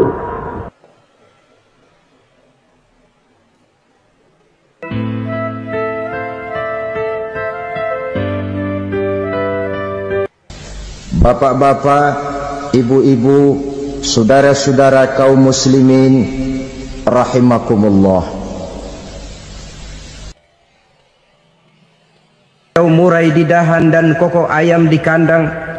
Dunia ini penuh dengan berbagai macam kesibukan. Sejak dari petani yang turun ke ladang, pedagang yang berangkat ke pasar, pelajar yang menuju sekolah, sampai kepada pegawai yang berangkat ke kantor, seluruhnya tidak lain untuk mencari sesuatu yang bernama bahagia. Setiap orang menginginkan kebahagiaan, dan tidak seorang pun menginginkan kesengsaraan dalam kehidupan ini. Namun nyatanya tidak setiap orang yang ingin bahagia mengetahui jalan yang harus ditempuhnya untuk sampai kepada kebahagiaan itu. Maka pada kesempatan pertemuan kali ini saya ingin menyampaikan sebuah hadis dari junjungan kita baginda Nabi besar Muhammad sallallahu alaihi wasallam yang termuat dalam kitab Mukhtarul Ahadits An-Nabawiyah, di mana beliau bersabda, arba'un min sa'adatil mar'i. Ada 4 perkara yang merupakan tanda dari orang bahagia. Saya mau tanya, di antara saudara-saudara yang hadir di sini, apa ada yang kepengen jadi orang sengsara? Ya. Seluruhnya tentu ingin mendapatkan kebahagiaan. Maka menurut resep dari Nabi kita, tanda orang bahagia itu 4. Jadi kalau saudara ingin bahagia, harus mempunyai 4 perkara ini. Yang pertama, orang bahagia itu kata Nabi, darun wasi'un. Punya rumah biar bagus asal gede. Enak ngaturnya. Daripada sudah punya rumah kecil, adanya di pinggir kali, gubuk, kalau hujan bocor, miring lagi, kiamat. Loh, kalau gitu Islam materialis dong. Hadis ini boleh diartikan dengan makna hakiki, arti yang sebenarnya. Boleh diartikan dengan makna majazi, arti kiasan. Kalau dia diartikan dengan arti kias, maka yang dimaksud darun wasi'un ay qalbun wasi'un. Rumah yang luas tidak lain daripada hati yang lapang. Karena di situ kunci kebahagiaan yang sebenarnya. Walaupun kita cuma tinggal di petak berukuran 2 kali 3 meter, kalau hati kita luas-luas rasanya rumah itu. Tapi biar rumah kita halamannya saja puluhan ribu hektar, ada kolam renangnya, kamar tidurnya tidak lagi terhitung. Kalau hati yang menempati rumah itu sempit, maka akan terasa sempit jugalah rumah itu. Tempat bergantungnya tidak lain adalah hati. Marilah kita mencoba melihat berbagai pandangan orang tentang bahagia ini. Ada orang menyangka bahwa bahagia itu kalau dia mendapatkan harta yang sebanyak-banyaknya. Siapa yang banyak harta, dialah raja. Apa yang dia mau, seluruhnya bisa dibeli. Keamanannya, dia bisa menyewa petugas. Seluruh fasilitas untuk menyenangkan kehidupannya bisa dibeli. Pendeknya, hartalah segala-galanya dalam kehidupan. Sampai ada pepatah mengatakan, innad darahima fil amakini kulliha taksur rijala mahabatan wa jalala. Sesungguhnya harta, dinar, dirham, uang di mana-mana selalu bikin hebat orang yang memilikinya. Coba lihat, orang yang punya duit sama yang enggak punya duit, jangan gaya hidupnya, gaya jalannya aja lain. Wahia lisanun liman arada fasahatan, wahia silahun liman arada qitala. Uang adalah senjata yang paling ampuh bagi orang yang mau pergi perang, dan lidah yang paling fasih bagi orang yang mau bicara. Kalau bicara dengan lidah macet, cobalah bicara dengan harta, lancar. Sampai ada pepatah demikian, segalanya bisa diatur dengan harta. Maka di kalangan orang yang berpandangan semacam itu, seluruh kegiatan hidupnya hanya terfokus kepada bagaimana mengumpulkan harta yang sebanyak-banyaknya. Tidak peduli halal haram, tidak kenal sore pagi siang dan malam, tidak sempat sujud, jauh dari agama, jauh dari kehidupan yang bersifat ruhaniyah, jauh dari Allah dan sebagainya. Sampai dalam Al-Quran dikelompokkan dalam kelompok yang dinamakan lumazah. Allazi jama'a malahu wa 'addadah yahsabu anna malahu akhladah. Mereka mengumpul-ngumpulkan harta sebanyak-banyaknya dan menyangka bahwa harta yang banyak itu dapat mengekalkan hidupnya, mengekalkan kekayaannya, mengekalkan kebahagiaannya. Saudara hadirin yang berbahagia, kalau pandangan hidup ini benar, artinya kalau harta memang merupakan satu-satunya hal yang dapat membuat orang bahagia, tentu di rumah mewah tidak akan pernah ada tangis derita. Tentu di satu tempat di mana fasilitas hidup serba menunjang, tidak ada yang namanya penderitaan. Tapi suka dan duka, sedih dan gembira, senyum dan tawa adalah milik setiap orang, baik dia punya harta maupun dia tidak punya harta. Nyatalah bahwa harta semata-mata bukan merupakan jaminan bahwa orang akan bahagia. Walaupun tanpa harta orang sulit untuk bahagia. Saya mau cerita, ada orang super kaya, namanya Aristotle Onesimus, raja tanker Yunani. Dia punya kapal tanker saja konon sampai 11 banyaknya. Punya perusahaan penerbangan yang disebut Olympic Airlines. Punya hotel di berbagai kota besar di dunia ini, sejak dari New York, London, Paris, Rome dan sebagainya. Bahkan punya pulau yang dia namakan Pulau Scorpio. Ini kan namanya sudah kaya nggak tanggung-tanggung, punya pulau. Nah, dia punya 2 orang anak, yang satu laki-laki namanya Alexander, yang satu perempuan namanya Maria Onesimus. Seluruh harapannya tertumpah kepada anak lakinya Alexander ini, yang akan meneruskan usahanya, meneruskan kekayaannya, meneruskan dinastinya. Apa yang terjadi? Ternyata anak yang dia harapkan yang bernama Alexander ini mati muda dalam kecelakaan pada waktu dia olahraga. Apa olahraganya? Namanya olahraga anak orang kaya, golongan jet set. Olahraganya olahraga pesawat terbang. Jatuh, ya nggak kapungut, habis mati. Tinggal satu anak perempuannya, Maria Onesimus. Tapi anak perempuan ini juga malah urakan. Terakhir dia pacaran, bahkan kemudian kawin sama orang Rusia. Rupanya Aristotle Onesimus ini broken. Kekayaannya yang berlimpah ruah, perusahaannya yang begitu banyak, siapa yang akan meneruskan? Siapa yang akan menggantikan? Sampai kemudian dia mengurung diri di Pulau Scorpio dan mati di sana secara mengenaskan. Seorang multijutawan, seorang yang super kaya, mati menyendiri di pulau sepi. Ibarat kata pepatah, anak ayam mati di lumbung. Bukan kekurangan makanan, keurugan makanan.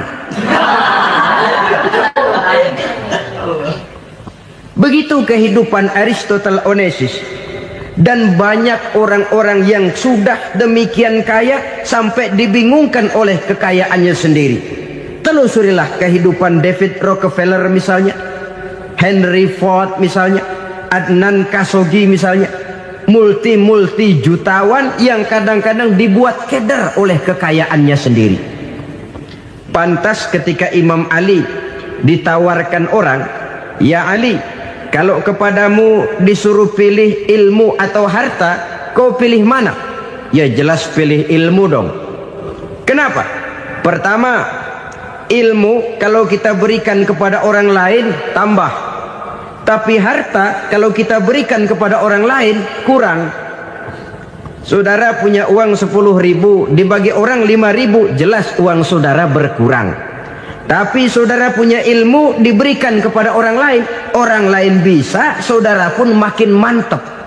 Tidak lantas jadi bodoh karena ngajarin orang. Saudara bisa Fatihah lalu mengajarkan orang Fatihah. Orang bisa, saudara pun makin hafal. Tidak lantas setelah diajarin orang ilmunya hilang. Begitu datang dia minta orang, "Tolong ajarin saya Fatihah." Udah habis, nggak ada.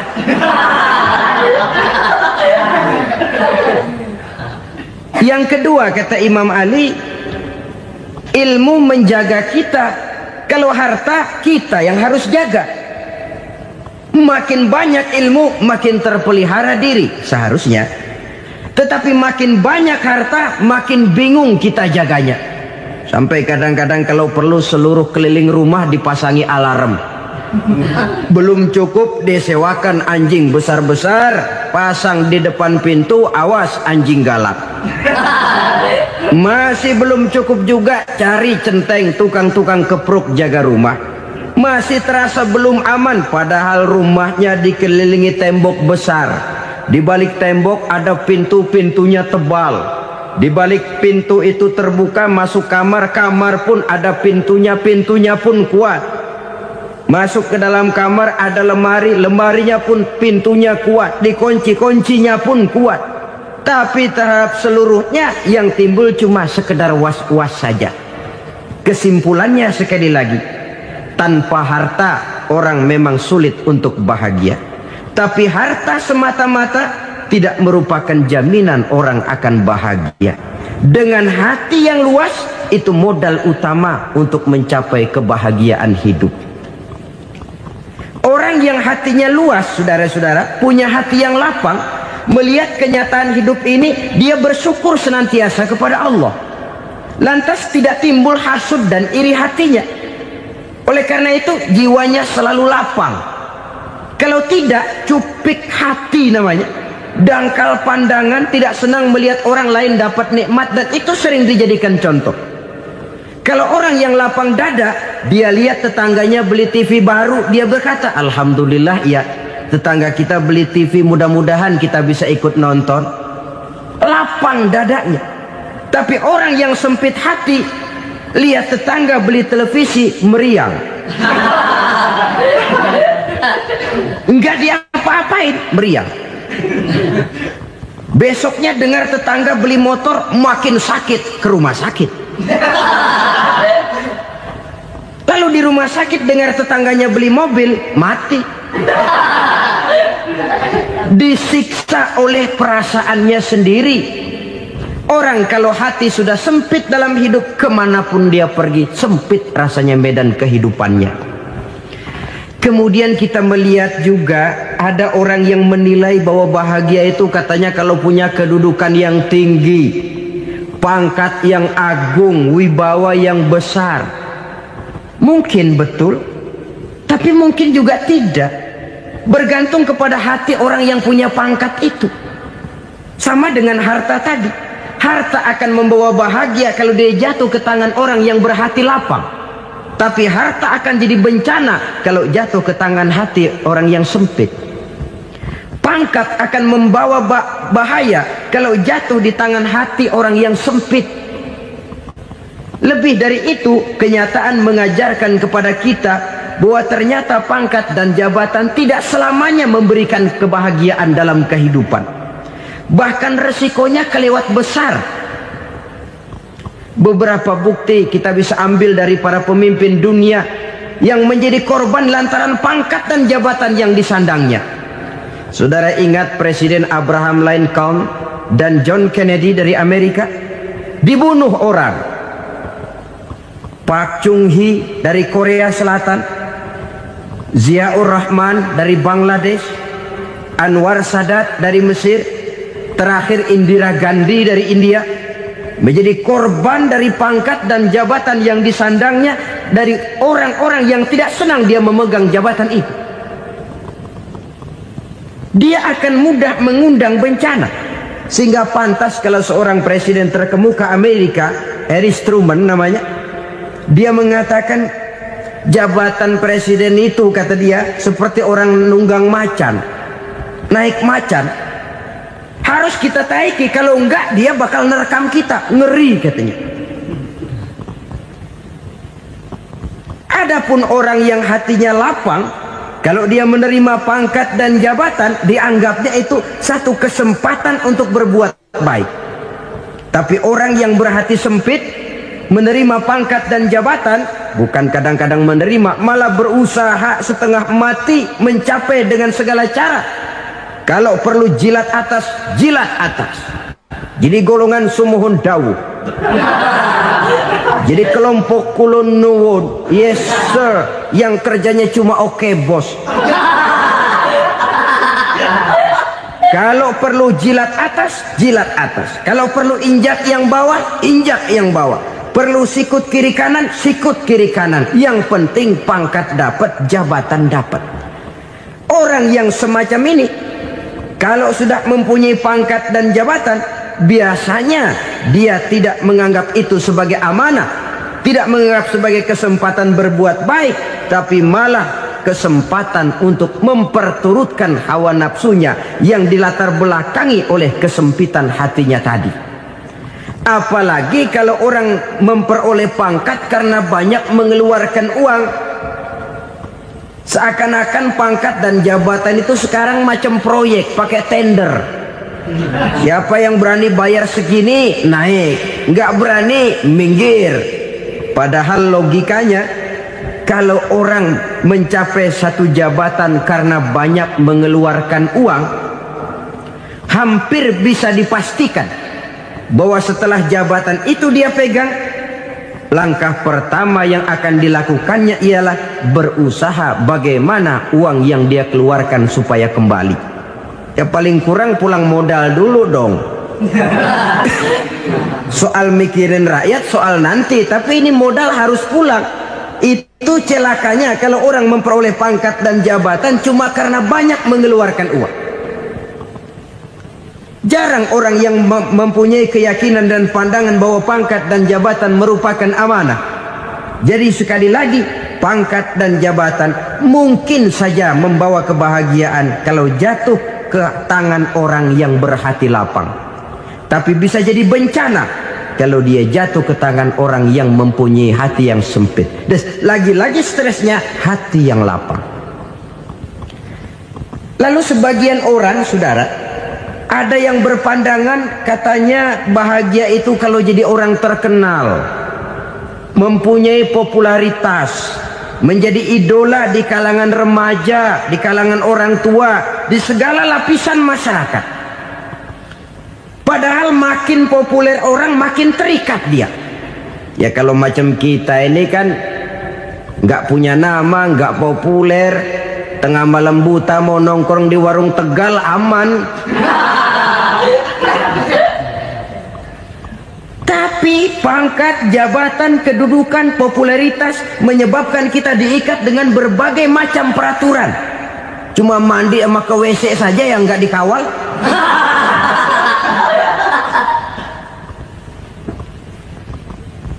Benarkah popularitas, ketenaran membawa kebahagiaan? Mungkin.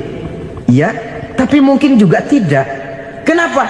Banyak orang-orang populer yang mengakhiri hidupnya secara tragis. Kita ambil beberapa nama. Di Amerika tahun 60-an ada bintang seksi paling terkenal yang dijuluki sex bomb. Bom seks. Sampai sekarang jadi legenda, namanya Marilyn Monroe.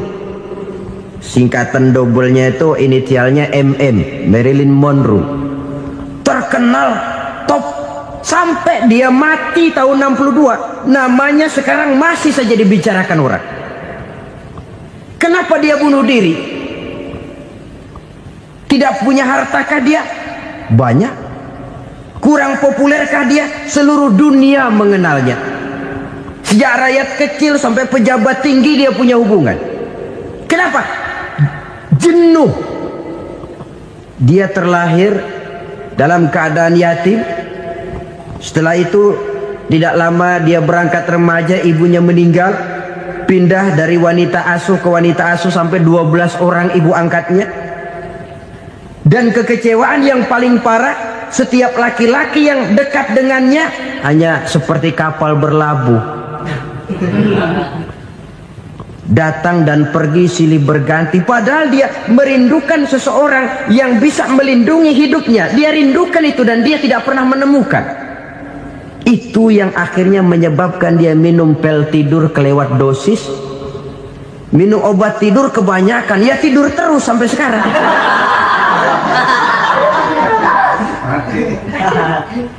Dia mengakui, saya telah memiliki ketenaran, tapi saya tidak pernah hidup dalam ketenaran itu. Saya pandai main sandiwara, tapi saya ingin hidup dalam alam yang real sebagaimana umumnya orang. Itu yang dia rindukan. Menyusul jejak yang namanya Marilyn Monroe ini, Billie Holiday, saudara kenal tentu, di rumah sakit dirawat. Dia juga minum obat overdosis, mati lagi. Jimi Hendrix minum obat tidur overdosis kelewat batas, mati lagi. Lalu yang menghanyutkan diri di danau, Janis Joplin dan Brian Jones, ini orang-orang populer, orang-orang terkemuka yang mengakhiri hidup secara tragis, bukan karena tidak terkenal, mungkin karena sudah saking terkenalnya. Contoh paling belakangan, Bruce Lee. Wah, ini tukang-tukang kepruk tentu kenal siapa dia. Sampai sekarang pun tabir kematiannya masih merupakan misteri. Dan yang masih hidup juga menunjukkan gejala yang aneh. Michael Jackson, rumahnya di Beverly Hills itu dijaga sedemikian rupa, dan dia selalu curiga kepada setiap makanan harus steril, bersih dari segala macam kimia. Kemana dia pergi, itu tukang-tukang kepruk sudah selalu menjaga dan mengawal, dan dia seakan takut menunjukkan mukanya yang asli. Hingga kalau tampil ke tengah di luar show, dia kadang memakai pakaian yang tidak menunjukkan dia yang sebenarnya, takut dikenali orang. Ternyata popularitas sering jadi momok yang meracuni kehidupan manusia. Oleh karena itu, benarlah junjungan kita pada saat beliau mengajarkan orang akan bahagia kalau dia mempunyai hati yang lapang. Nah, sekarang masalahnya untuk mendapatkan hati yang lapang, caranya bagaimana? Kita kembali kepada konsep Quran. Allah mengajarkan, ala inna bidzikrillahi tatmainnul qulub. Ketahuilah bahwa dengan banyak mengingat Allah, hati akan tenang, jiwa akan lapang. Dengan kata lain, dekat dengan agama, merasakan kehadiran Allah dekat dalam hidup, itu muara pertama untuk mencapai hati yang lapang. Ala inna bizikrillahi tatmainnul qulub. Jangan macam orang sekarang ingin mendapatkan ketenangan lalu tapak di puncak gunung, di gua-gua, di tempat sepi. Iyalah kalau nggak ada ular. Kalau tergigit ular berbisa, ketenangan belum, mati jelas itu. Islam positif untuk mendapatkan ketenangan. Ala inna bizikrillahi tatmainnul qulubi. Bahwa ketahuilah bahwa dengan banyak mengingat Allah, hati akan tenang, jiwa akan lapang, nuansa pikiran akan luas. Karena yang namanya bahagia ada dimanapun manusia berada. Di kampung ada bahagia, di kota ada bahagia, di ngarai, di lembah, di gunung, di hutan, di lautan, di angkasa luar, dimanapun bahagia itu ada kalau kita bermodalkan hati yang lapang ini. Dan hati akan lapang kalau kita dekat dengan agama. Dekat dengan harta buat sementara hati mungkin tenang, tapi ketenangan yang relatif dan temporer.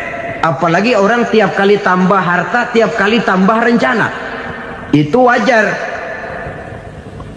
Mungkin sebelumnya saudara berpikir, kalau punya duit 5.000 enak nih. Begitu punya duit 5.000, aduh sayang kalau 10.000 aja. Tiap kali tambah harta, tiap kali lain rencana. Makin banyak rencana, makin menjauhkan kita dari yang namanya ketenangan. Padahal ketenangan merupakan unsur utama untuk mencapai bahagia. Dan ketenangan itu bermuara dalam hati manusia.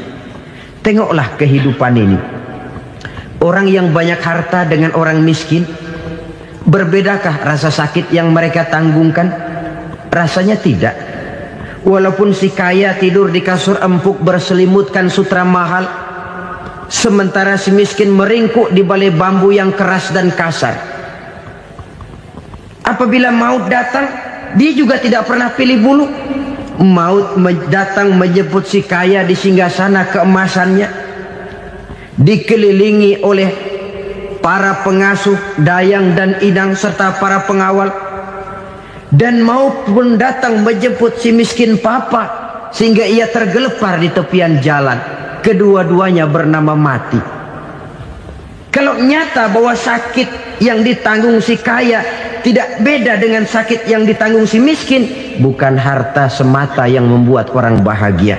Hati yang tenang, jiwa yang lapang penuh kedamaian karena banyak berzikir dan mengingat Allah, itu merupakan modal utama untuk mencapai sesuatu yang bernama bahagia.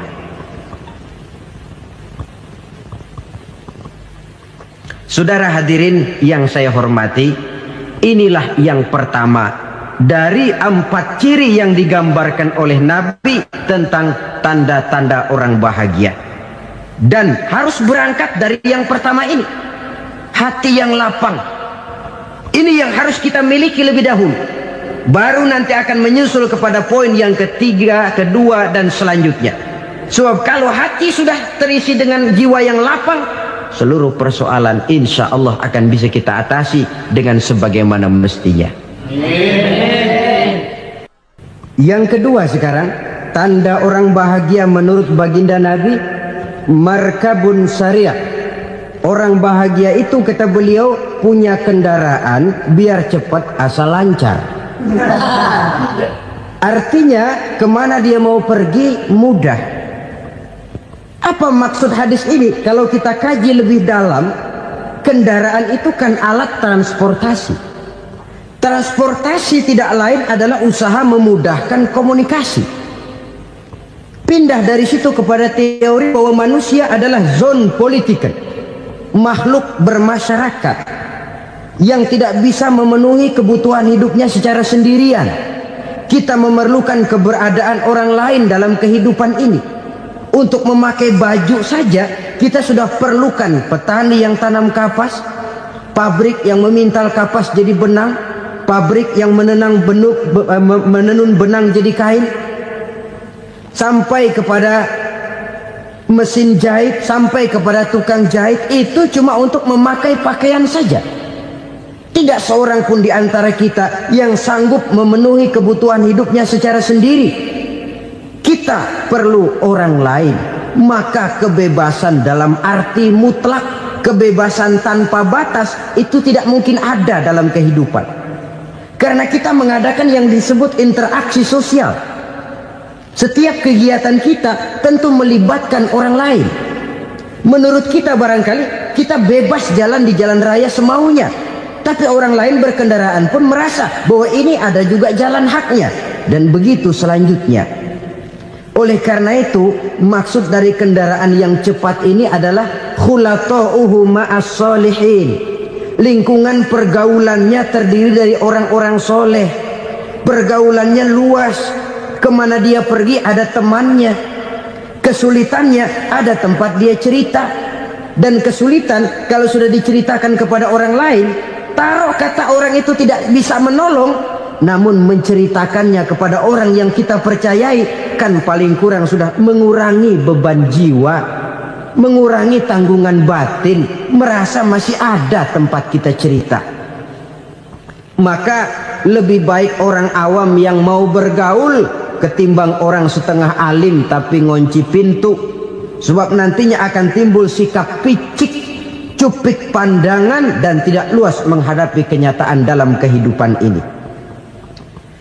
Namun yang harus kita garis bawahi, pergaulan memang mesti luas. Namun jangan sekali-kali lupa bahwa pergaulan sangat besar pengaruhnya dalam ikut membentuk kepribadian manusia. Sehari-hari bisa kita bilang, kalau kita dekat sama tukang minyak wangi, sekalipun nggak dibagi minyaknya, baunya tentu dapat. Betul? Tapi dekat sama tukang elas, walaupun nggak kena apinya, asapnya mesti kena. Kalau Syauqi mengatakan lebih jelas lagi, man asyaral asrafa asa musyarrafan wa muasyiral anzali ghairu musyarrafin. Awalam taral jildal hakira muqabbalan bisagri lamma sara jildal mushaf. Siapa yang bergaul dengan orang mulia, dia bakal ikut menjadi mulia. Tapi siapa yang berteman dengan orang hina, dia tidak bakal ikut menjadi mulia. Tidakkah kau lihat, kata Syauqi, kulit kambing yang hina pun dicium orang ketika menjadi kantong Quran. Kulit kambing hina Kalau dia sendirian gak ada yang mau cium. Tapi begitu dia bergaul dengan Quran, menjadi kantong Quran, dipakein minyak wangi, ditaruh di tempat yang tinggi, mau diambil dicium dulu, dibawa dengan penuh hormat dan hati-hati. Kulit kambing yang hina lantaran berteman dengan Quran, numpang mujur. Tapi coba lihat kalau kulit kambing berteman dengan kayu, jadi beduk, habis. Zohor dikemplang, asar dipukul. Itu pun sedikit saja, cuma salah milih teman. Yang temannya Quran dihormati orang, yang temannya kayu lantaran jadi beduk, gelap-gelap subuh orang udah kemplangin.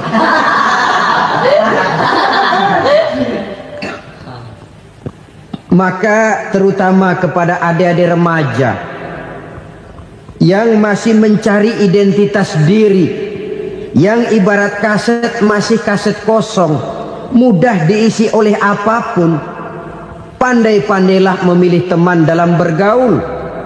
Karena banyak orang yang tadinya baik-baik, ketika terseret dalam pergaulan dengan orang yang tidak baik, kebaikannya menjadi lentur dan luntur. Tapi berapa banyak bajingan-bajingan tengik, orang-orang yang berlumur noda dan dosa, tiap hari melakukan maksiat, namun bergaul dengan orang yang baik-baik, pada akhirnya sedikit demi sedikit beringsut dan berangsur dia terbiasa mengikuti kebaikan-kebaikan. Saya tekankan ini kepada remaja karena mereka masih mencari identitas diri. Apa yang mereka lihat mereka mau, apa yang mereka dengar mereka ingin tahu. Coba lihat kehidupan remaja. Pulang nonton film Rambo, pengen jadi Rambo, gagah, maunya belekai melulu. Pulang nonton film Superman, pengen bisa terbang. Pulang nonton India, nyanyi melulu. Wajar, mereka masih mencari identitas diri. Saya ini sebenarnya siapa? Lingkungan, pergaulan akan membentuk itu. Karena itu pandai-pandailah bergaul, karena ia sangat besar pengaruhnya dalam ikut membentuk kepribadian manusia. Apalagi sifat yang jelek lebih cepat menularnya ketimbang sifat yang baik. Sifat yang baik, watak yang soleh itu lambat sekali untuk menular. Tapi yang tidak baik, kan prosesnya mah kalau remaja biasanya mula-mula dengar. Karena dengar lalu pengen tahu. Karena pengen tahu lalu ngeliatin. Begitu ngeliatin kan pengen nyobain.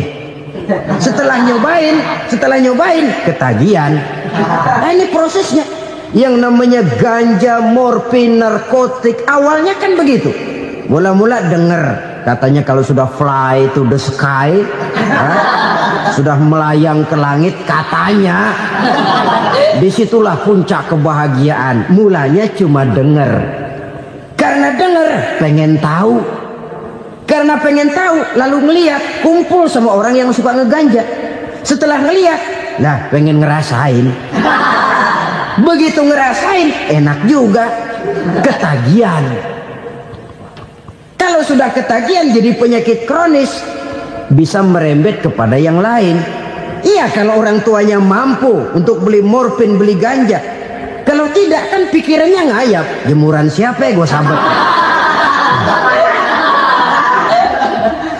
Timbullah perbuatan-perbuatan negatif yang bermula dari salah pergaulan. Apalagi buat adik-adik remaja yang tinggal di kota-kota besar, yang pengaruh budaya, pengaruh kesenian, pengaruh struktur kehidupan yang nampak makin individualistis, di mana persaingan tajam, tensi ekonomi tinggi, orang mudah mengalami stres. Pandai-pandailah dalam bergaul, sekali lagi, karena ia sangat besar pengaruhnya dalam ikut membentuk kepribadian manusia. Orang bahagia punya kendaraan yang cepat, artinya punya pergaulan yang luas, dan lingkungan pergaulannya terdiri dari orang-orang yang soleh. Kemana dia pergi ada teman, kesulitannya ada tempat dia cerita. Tapi kalau sudah menyendiri, hidup sendiri, kesulitan dipikiri sendiri, bisa mati belum waktunya. Tidak ada tempat berbagi rasa, tidak ada tempat bercerita, tidak ada tempat mengurangi beban dalam kehidupan. Pantas betul kalau Islam sangat menggalakkan dan menganjurkan orang kalau sudah sampai waktunya itu untuk melangsungkan nikah. Kata Nabi, ya ma'syaras syabab man istata'a minkumul ba'at falyatazawwaj. Hai para pemuda, kalau sudah mampu memberi nafkah, kawinlah, nikahlah kamu. Kenapa? Sudah ada teman hidup, tempat berbagi rasa. Kesulitan kalau ada tempat cerita akan lebih ringan ketimbang kita telan sendiri, walaupun bobot kesulitannya sama beratnya. Saudara-saudara kaum muslimin rahimakumullah, inilah ciri yang kedua, punya kendaraan biar cepat asal lancar. Kemana kita mau pergi gampang. Dengan kata lain, setelah hati yang luas, pergaulan yang luas. Dua. Yang ketiga sekarang, tanda orang bahagia itu menurut Nabi, misbahun mudhi'un, punya lampu yang terang. Oh, itu enggak problem. Sekarang sudah zamannya listrik masuk desa, Pak. Lampu sudah terang semua. Betul, kalau itu yang dimaksud. Tapi tidak cuma itu. Karena lampu yang dimaksud di sini, lampu yang akan menerangi seluruh perjalanan hidup. Dan perjalanan hidup itu sudah dimulai sejak kita terlahir ke alam ini sampai masuk ke alam barzah, kumpul di padang mahsyar sampai ke akhirat. Lampu yang menerangi itu yang diperlukan. Kalau lampu, katakanlah yang paling top sekarang kan lampu jenis Mercury. Taruhlah itu di rumah kita, dia cuma menerangi rumah kita, menerangi hati pun tidak sanggup. Bila kita masuk ke alam barzah, alam kubur, sanggupkah si Mercury yang begitu terang menerangi alam barzah kita? Tidak sanggup lagi. Sanggupkah lampu yang ratusan watt, bahkan puluhan ribu watt menerangi kehidupan di padang mahsyar? Tidak akan sanggup lagi. Kalau demikian, yang dimaksud lampu yang terang di sini apa? Tidak lain amal soleh, kebajikan yang kita lakukan dalam hidup. Itu yang akan jadi lampu penerang. Di dunia nama kita akan terang. Jasad kita boleh hancur terkubur tanah, tapi nama kita akan dikenang orang. Begitulah kalau orang meninggalkan kebajikan dalam hidup seperti sekarang. Ribuan orang tiap saat berziarah ke kubur Imam Syafi'i, ke kubur Imam Malik, ke kubur Imam Ghazali, ke kubur orang yang baik-baik, orang yang soleh-soleh. Kebajikannya yang ditinggalkan, yang mengukir namanya dengan tinta emas. Sehingga saudara sudah terbaring di alam kubur, orang lewat, Allah ini kuburannya Fulan bin Fulan, dulu ini kebaikannya Masya Allah, saya ikut merasakan. Mari kita mampir sebentar, kita Fatihah. Mohon disampaikan Allah pahalanya kepada almarhum. Al-Fatihah. Itu kalau orang baik-baik. Lalu saudara tanya, Pak, orang mati dikirimin Fatihah apa nyampe pahalanya? Saya jawab, kalau saudara nggak percaya, mati dulu dah.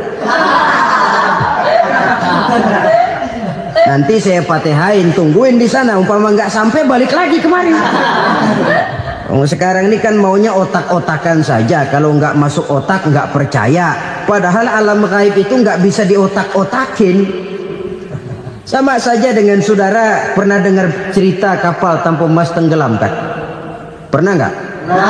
Di mana? Ya, di laut Masalembo. Begitu ke tanpa emas tenggelam, ratusan penumpang itu terjun ke laut, dipermainkan gelombang, berjuang menghadapi maut itu. Orang lagi timbul tenggelam di lautan, dihantam ombak, kita tengokin pakai helikopter. Pak, lagi timbul tenggelam ya? Iya, tolongin. Jangan khawatir Pak, nih saya kirim intan Pak, harganya 10 juta. Kira-kira orang yang timbul tenggelam di laut seneng nggak? Tidak. Kan mahal toh intan 10 juta. Kenapa dia nggak senang? Karena intan 10 juta dalam kondisi seperti itu tidak sanggup menyelamatkan dia. Dia akan girang kalau dikirimin ban mobil bekas, dikirimin papan terentang atau bambu. Intan yang 10 juta dia nggak girang.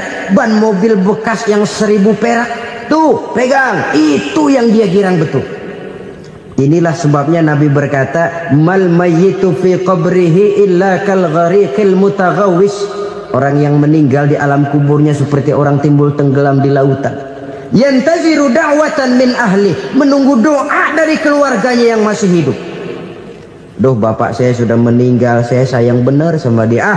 Kirimin kulkas ke kuburannya Itu sama saja dengan tadi orang tenggelam di lautan dikirimi intan yang harganya 10 juta, ndak sampai. Begitulah kalau kebajikan yang kita tinggalkan dalam hidup, sudah mati pun kubur kita masih diziarahi orang. Tapi kalau jahat yang kita tinggalkan, boro-boro lah orang mau doa lewat dekat kuburan kita juga serem. Tuh bajingan no, dulu mati dipendem di situ tuh. Jangan lewat situ, ntar kesurupan, jangan. Lewat saja orang ngeri. Konon lagi membacakan Fatihah dan mengirimkan doa. Hidup pada hakikatnya adalah kesempatan untuk berbuat baik. Maka sekali kesempatan itu diberikan, manfaatkan dengan sebaiknya. Sebab kesempatan kedua tidak akan pernah ada. Kesempatan berbuat baik di sini, di akhirat sudah pembalasan namanya. Sekali kesempatan itu dicabut, dia tidak akan pernah dikembalikan lagi. Kata Iqbal, hidup tidak mundur ke belakang, Bung. Berhenti diinjak orang, mundur hancur. Tidak ada kata mundur dalam hidup ini. Berhenti diinjak orang, mundur kecebur. Tidak ada kata lain. Harus maju dalam kehidupan, dalam artian yang positif. Hidup adalah kesempatan untuk mengumpulkan kebajikan yang sebanyak-banyaknya. Di situ nilai daripada manusia. Sekarang ini memang nggak kelihatan kok, orang yang banyak pahala sama yang banyak dosa nggak kelihatan kok. Barangkali kalau habis bikin dosa palanya pada benjol, mungkin orang takut sama dosa. Tapi sekarang sama saja, orang yang banyak dosa dengan yang nggak banyak dosa jalan bareng dari belakang, sama, nggak kelihatan beda. Tapi ada waktunya di mana pahala memegang peranan, di mana dosa diperlihatkan. Sama saja kalau kita bawa mobil siang, lampu kan nggak begitu berfungsi. Apa lalu bilang, alah ini lampu berat-beratin, copot-copotin aja dah. Tidak perlu begitu. Kenapa? Pada satu saat malam senja akan datang. Bila matahari terbenam, senja pun datang, gelap mulai merayap, disitulah baru terasa perlunya lampu. Pahala begitu. Sekarang orang yang nggak ada pahalanya nggak kelihatan dalam kehidupan. Tapi pada satu saat senja kehidupan akan datang. Ajal merenggut nyawa, malam merayap, dan hidup mulai diliputi kegelapan di alam barzah. Dikala itu kalau nggak punya lampu, alangkah malangnya kita. Sebab amal yang baik, kata Nabi, di alam barzah itu akan diciptakan menjadi perempuan yang cantik menemani kita. Amal yang jahat akan menjadi orang yang paling jelek nemenin kita. Sudah di tempat gelap yang nemenin jelek.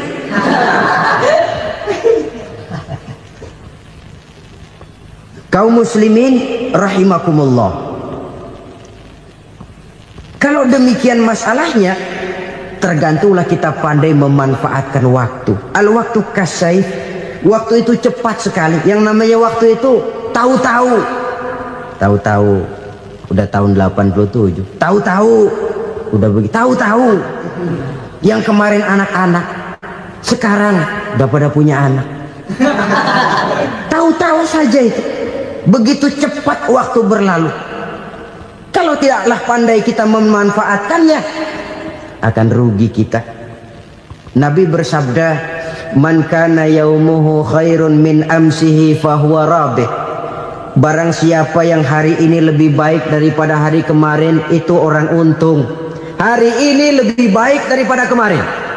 Bulan ini lebih baik dari bulan kemarin. Tahun ini lebih baik dari tahun kemarin. Itu orang yang beruntung.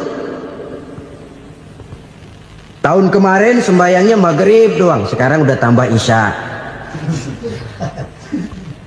Tahun kemarin cuman Idul Fitri aja ngancem bener, sekarang udah tambah Jumat, lalu tambah lagi maghrib, tambah lagi isya, dan selanjutnya. Hari ini lebih baik daripada kemarin, itu orang yang beruntung. Wa man kana yaumuhu mislu amsihi fahuwa khasir.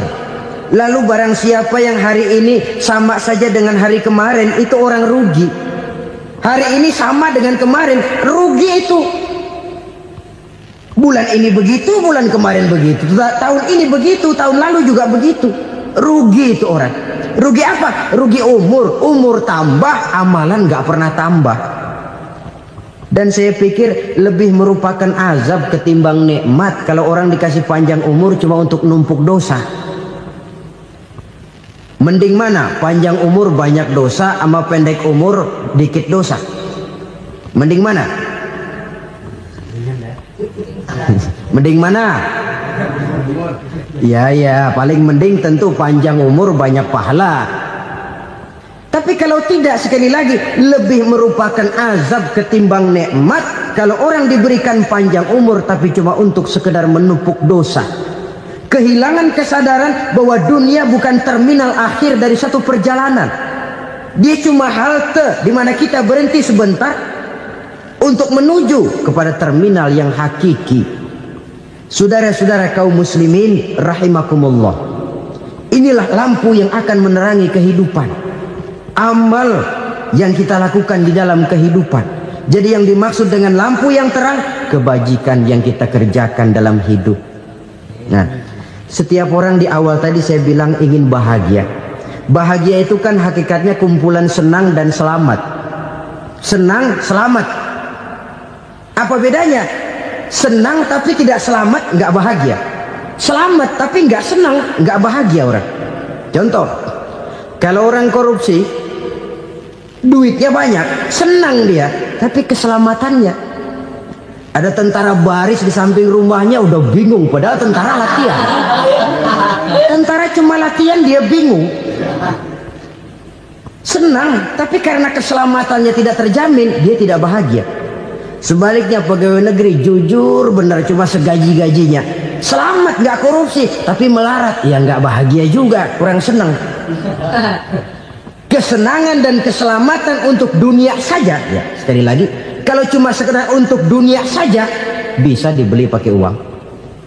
Bisa dibeli pakai uang. Saudara ingin selamat, bisa dibeli pakai uang. Saudara ingin senang, bisa dibeli dengan uang. Tapi setelah mati masuk ke alam barzah, habis kekuasaan uang. Nggak bisa lagi beli keselamatan pakai uang. Tidak mungkin lagi membeli kesenangan dengan uang. Di situ pahala yang megang peranan. Makin banyak pahala, makin banyak saham untuk membeli kesenangan dan keselamatan, untuk memperoleh yang namanya bahagia. Dan jangan lupa loh, di alam barzah kita nggak sebentar, menunggu datangnya kiamat. Loh iya, kalau kita begitu dikuburin terus kiamat datang, untung. Tapi kalau masih harus 1000, 2000, puluhan ribu tahun yang akan datang, dalam satu penantian yang begitu lama, tanpa saham untuk memperoleh kebahagiaan, satu kemalangan yang tidak ada pernah putus-putusnya. Janganlah tergelincir oleh kebahagiaan sebentar yang menipu dengan mengorbankan kebahagiaan hakiki yang berjangka panjang. Apa artinya senyum sejenak kalau harus ditebus dengan tangis seumur hidup? Biarlah kita minum jamu, pahit memang, getir memang, tapi kan besok badan sehat. Daripada sekarang minum sirup, manis memang, enak memang, tapi bibir pada jontor besok. Sirawan, batuk, nggak karu-karuan. Banyak orang tertipu oleh kesenangan yang sebentar. Padahal laisa kullu ma yalma'u zahaban. Belum tentu semua yang berkilat itu emas. Belum tentu semua yang gemerlap itu intan. Karena itu, marilah manfaatkan kesempatan yang diberikan Allah ini untuk mengumpulkan kebajikan yang sebanyak-banyaknya. Yang terakhir sekarang, yang keempat, tanda orang bahagia kata Nabi. Zaujatun salihah. Orang bahagia itu tanda yang keempat kata Nabi, punya istri biar cakep asal taat. Sudah surga itu kita. Cakep taat. Istri kayak gitu, kalau belum mati jangan dikuburin dulu itu. Sudah cakep taat lagi. Tapi kadang-kadang enggak, udah jelek ngadat melulu. Apa yang mau dipilih? Sebab itu Quran mengatakan istri pakaian untuk suami, suami pakaian untuk istri. Kenapa suami istri diibaratkan pakaian? Alangkah tingginya gaya bahasa Quran ini. Suami istri teman hidup, hidup perjalanan panjang. Sejak kita dalam rahim sudah ada hidup kan di sini. Sampai ke alam dunia, masuk ke alam barzah, kumpul di padang mahsyar, sampai menuju akhirat, itu perjalanan hidup.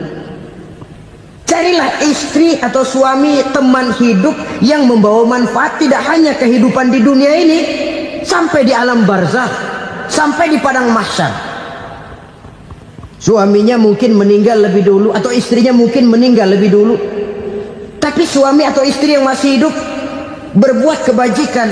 Suami saya meninggal, ada hartanya, saya sedekahkan, niat pahala untuk almarhum suami saya. Ini teman hidup, tidak dibatasi dan tidak bisa dipisahkan oleh maut sekalipun. Zohirnya mungkin pisah, badannya mungkin pisah, tapi hatinya, jiwanya, kebersamaannya dalam menghadapi kehidupan. Karena itu saudara-saudara, bahasa Quran indah. Suami istri diibaratkan seperti pakaian. Apa fungsi pakaian? Pertama, pakaian jadi kebanggaan. Artinya suami harus menjadi kebanggaan istri, istri harus jadi kebanggaan suami. Yang kedua, pakaian itu kan fungsinya menutup aurat. Artinya sesama suami istri harus saling menjaga kekurangan masing-masing. Jangan malah sesama suami istri saling membongkar rahasia dan aibnya sendiri-sendiri. Istrinya diceritain jeleknya di mana-mana, atau suaminya dibongkar rahasianya di pasar umum. Itu sudah tidak lagi berfungsi sebagai pakaian. Kenapa semua ini diperlukan? Karena kita menyadari bangsa yang baik terdiri dari masyarakat yang baik. Masyarakat yang baik merupakan susunan dari warga yang baik. Warga yang baik adalah terdiri dari rumah tangga yang baik. Dan rumah tangga yang baik merupakan susunan dari pribadi yang baik. Dari situ langkah dimulai. Membangun satu bangsa yang baik diawali dengan membangun rumah tangga yang baik, dengan menciptakan pribadi-pribadi yang baik. Sehingga dari sini diharapkan berkembanglah nilai-nilai kebaikan. Orang akan bahagia mempunyai istri yang soleh. Kenapa? Tidak ada seorang suami bisa sukses jadi apapun dia, apapun profesinya. Dokterkah, kiaikah, mubalikah, petanikah, pengusahakah, pejabat tinggikah, tidak ada seorang suami yang bisa sukses tanpa peran serta istrinya. Walaupun memang peranan itu tidak begitu kelihatan, tapi sangat menentukan. Karena itu, saudara hadirin yang saya hormati, Islam sangat menghargai kaum wanita, memberikan kedudukan yang tinggi sepanjang tidak mematikan kodrat kewanitaannya. Nah, kalau sudah kesuksesan ini diawali dari rumah tangga, karier di masyarakat mudah untuk dikejar. Tapi keberantakan di rumah tangga merupakan kegagalan pertama di tempat lain. Nah, inilah saja yang dapat Al-Fakir sampaikan pada pertemuan kali ini. Terima kasih.